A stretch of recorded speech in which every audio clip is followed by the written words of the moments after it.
couple of years ago, there was this professional athlete that I really liked. His name was Josh Hansen. Now, Josh Hansen was as cool as cool. He was near the top of his sport, and everyone loved him. He got fans and friends. He had all these people coming around him, loving who he was. And what happened as time went on is that these people began to have an influence on him, and some of these people that were around him, and there were a lot of people around him, were pulling him in directions that he didn't want to go, causing him to become a person that he had never actually intended on becoming.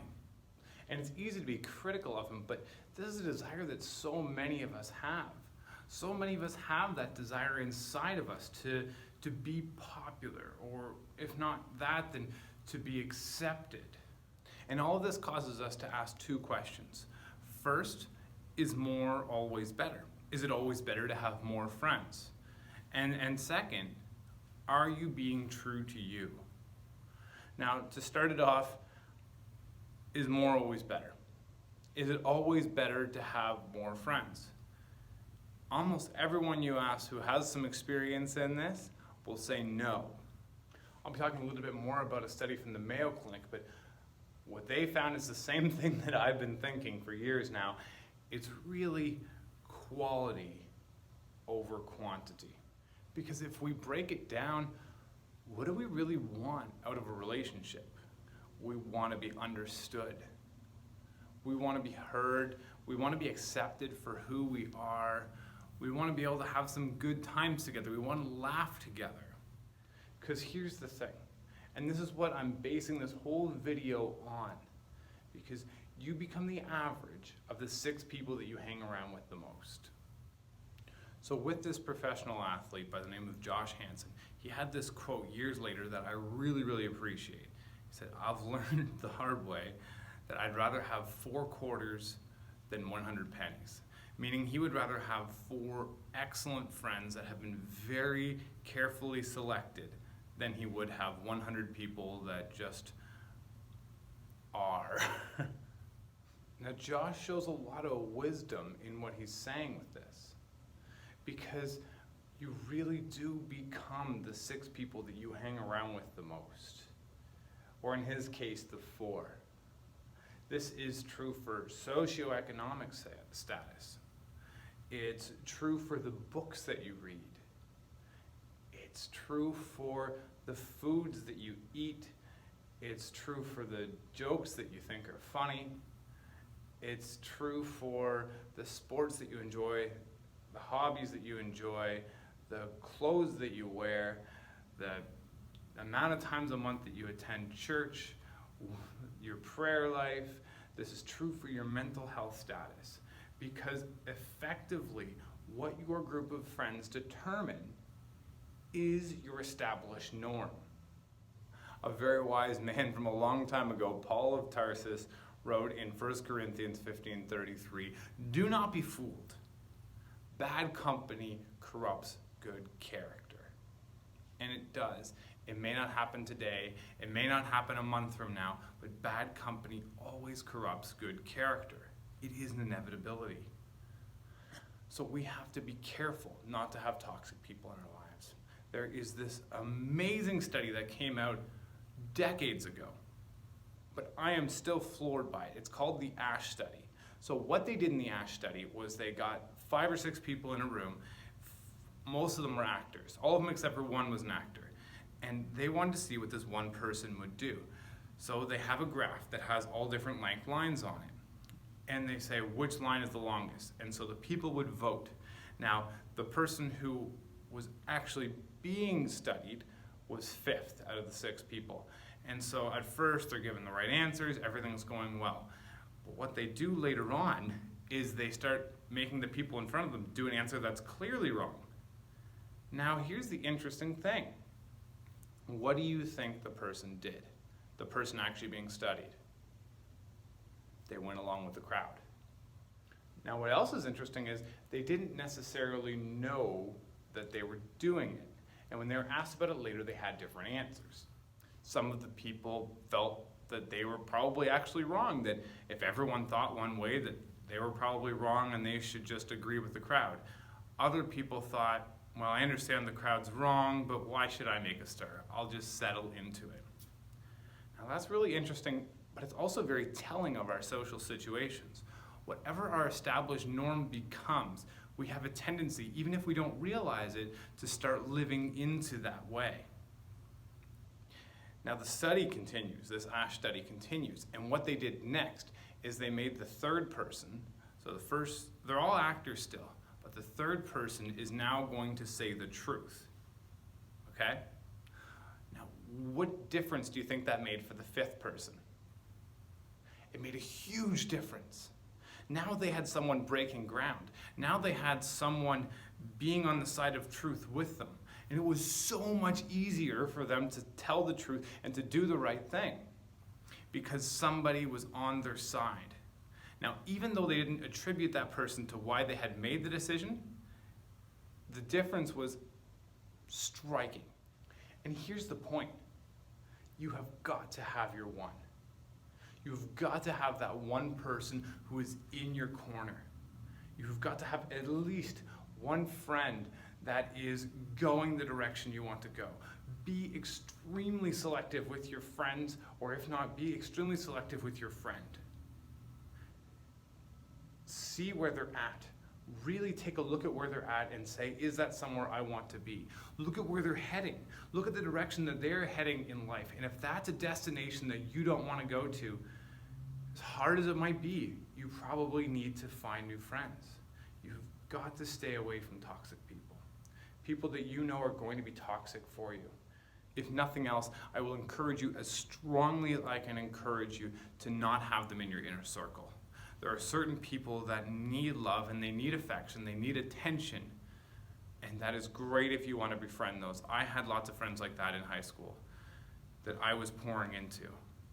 But is that okay if that's your inner circle? If those are the people that are pulling you up? Because it is very easy to find friends that are trying to pull you down and drag you down. It is really hard to find friends that are trying to pull you up. And I gotta tell you, it has taken a long time. It's taken several years. But if there is one thing that I'm proud of, it's the friends that I have. My friends are savages. They are gentlemen. They are intellectuals. They are kind. They are generous. They demand more out of me. They make me want to be a better person. They love so fully. I am so honored for each and every one of the friends that I have. They make me a better person. And I encourage them to be better people as well. This is how friendship is supposed to be. It is really hard to get to this point, but you can get to it. You have to be extremely selective. And so the second thing we want to talk about is, are you being true to you? This is really important and it's often overlooked. A lot of us can tend to be chameleons. In grade 9, I went to a private school and I had one friend. No one else in the school liked me. Not an exaggeration. Then when I went into grade 10, I had a much larger school that I was now at. And I could be pretty much whoever I wanted to be. And I became a chameleon. I didn't really know who I was anymore, but I had more friends. It wasn't a good thing. I remember two specific conversations. I was in a group of punks, and we listened to punk rock, and we did punk rock things, and we went BMXing, and we did all this kind of stuff. And they're like, hey, so you like music? I'm like, yeah, I like pretty much any kind of music. Like, yeah, okay, that's cool. You can like any kind of music, but just don't like rap, okay? I'm like, got it. And I was in another group of friends with a bunch of thugs, if you will. I don't like the term thugs, but that's effectively what it was. And they're like, hey, so you like music? I'm like, yeah, I like a bunch of different types of music. So that's cool. You can like any kind of music, but just don't like punk. And so we had on both extremes there, not really knowing who I was at the time. We can summarize both of these points by saying, be true to you. And it's better to have 0 friends Literally, it's better to have 0 friends than it is to have 5 or 10 bad friends that are pulling you in a direction that you don't want to go. Be selective. Avoid toxic people. And now I want to conclude by just talking about some of the ways that we benefit from having good friends in our lives. When we have optimistic friends in our lives, they can help us to see something that is a negative, and they can sit with us in the suck. It's very important to sit with someone in the suck. Don't deny the negative. Don't deny that it exists. That just creates tension within us. But sit in the suck. Realize that you were created to be strong. You were created to be an overcomer. And then we can reframe the situation and package it differently. Optimistic friends have the ability to do that. Remember, it's very easy to find friends that will drag you down. It is hard to find friends that will pull you up. So now back to the study by the Mayo Clinic. One of the things that they found is that genuine, authentic relationships and conversation drastically reduce stress. But friends go beyond that. They help you in finding how you belong and what your purpose is. They bring you encouragement. They help you to cope with trauma. They build your self-confidence. They build your self-efficacy. Friends help you out in so many different ways. And a good friend is willing to be accountable to you. And I've got to tell you that some of the most touching and deep and pivotal moments in my life have been with a group of friends in prayer. These are some of the best, most joy-filled times I can think of. When I had a small group of friends, maybe 6 people, and we just share what's going on in our lives. We share our struggles, share where we're falling short, and we just listen to each other. There's no judgment, there is acceptance, and there is love. And then we're able to meet each other by praying for each other, by sharing the Word of God. It is such an amazing connection to have this. And I hope you can experience a moment like that soon. And so let's summarize what we've been talking about. It's not always better to have more friends. In fact, it's better to have 0 friends than it is to have 10 bad ones. Be extremely selective about the friends that you see, about your core group of friends, because you become the average of the 6 people you hang around with the most. Be true to yourself. Find your one. Find that one friend that is going to support you and encourage you and help you make good decisions.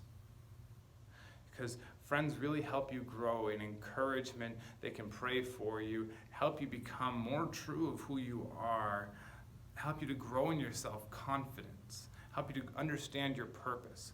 A good friend will help you in so many ways, and this drastically affects your mental health.